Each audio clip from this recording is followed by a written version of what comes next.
उपमुख्यमंत्री एकनाथ शिंदे यांनी TV9 मराठीला दिलेल्या मुलाखतीत स्पष्टपणे सांगितले की आम्ही कायदेशीर निर्णय घेतला।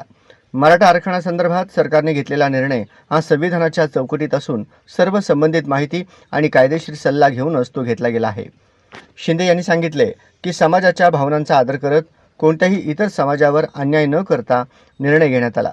त्यांच्या या विधानामुळे सरकारची भूमिका अधिक स्पष्ट झाली असून सामाजिक समरसतेचा संदेश दिला गेला आहे। आम्ही जो निर्णय घेतला आहे तो कायदेशीर घेतलेला आहे।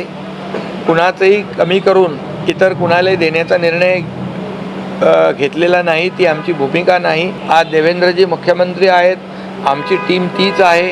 आमची भूमिका कधी बदललेली नाही, कधी बदलणार नाही आणि सर्व समाजाला न्याय मिळाला पाहिजे ही आमची स्पष्ट भूमिका आहे। आणि त्यामुळे जो निर्णय आता पूर्वीपासून जो लागू आहे तोच निर्णय, त्याच्याच आधारावर आम्ही निर्णय घेतलेले, जे निर्णय कायद्याच्या चौकटीमध्ये बसून कायदेशीर आणि कुणी आव्हान दिलं तर टिकणारा पाहिजे, ही आमची भूमिका आहे।